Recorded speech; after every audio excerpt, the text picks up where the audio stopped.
students, this is pulley support assembly, and today we are going to see how to make this assembly in CATIA. For that, open CATIA, then go on start, then mechanical design, and now assembly design. Because we are going to make assembly, we have to import some parts. So click on this existing component and click on product. After that, you have to import pulley support assembly, and first I am going to import bracket. So open it. After that, you have to use this manipulation command to rotate it from one place to another place. So when we will import our next component inside the CATIA, they will not interact with each other. So now you have to use this fixed component. So component will be fixed. Now it's not able to move, you can see. After that, you have to import next component. So click on existing component and again click on product. Now I am going to import this nut, then open it. Now the nut, for nut you have to use this coincide constraint. Select axis of this nut with axis of this, and then update it from here. After that, you have to give distance between them at 0 like this, and this distance is given as 0. So use this offset command and select two surfaces and give distance at 0 and enter it and update it from here.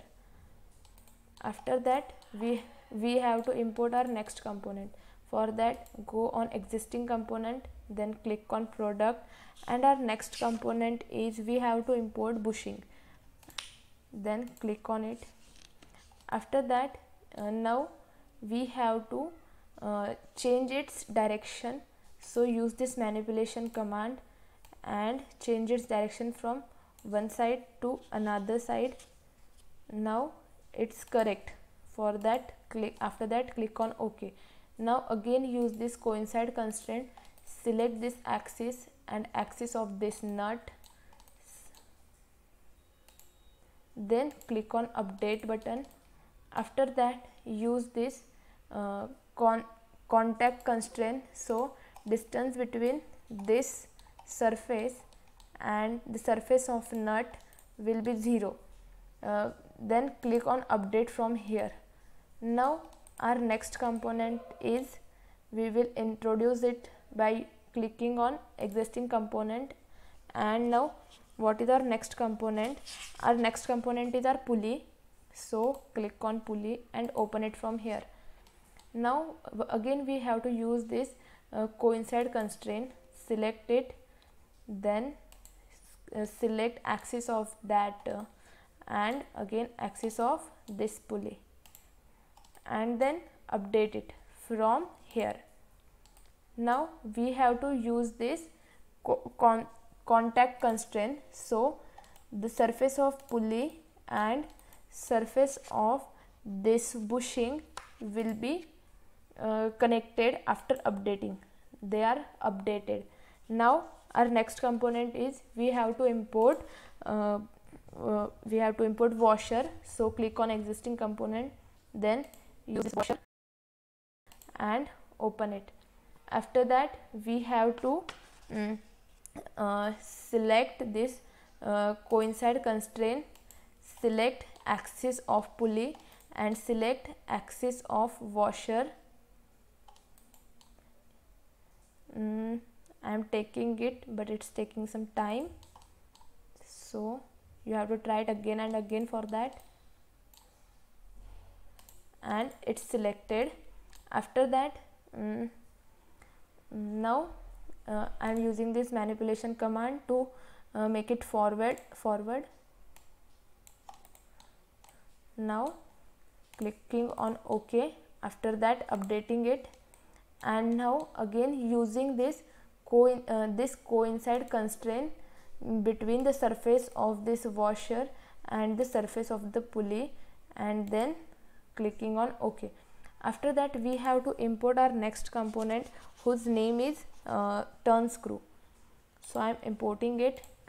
After clicking on OK, the screw is here. I am using this manipulation command to move it and to drag it, and also rotating it.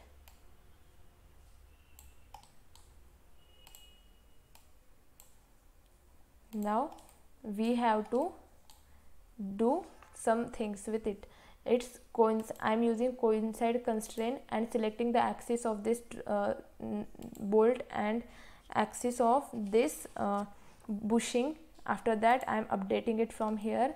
Now let's see, I am using this offset command. So distance between backside surface of bracket with the backside of this turn screw is given as 10. So I am writing here 10, and after that I have clicked on OK, then update it from here. Now one part is remaining whose name is what is this name, it's cap screw. Then after that go on existing component and then click on product, and here is the cap screw, then click on OK. After that again I have to use manipulation to rotate its this side to this side. So using it to rotate its side and then clicking on OK.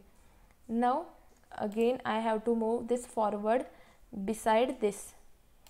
So now I am clicking on OK. Now use this coincide constraint, select axis with the axis of this cap screw and then update it from here. After that use this coincide constraint.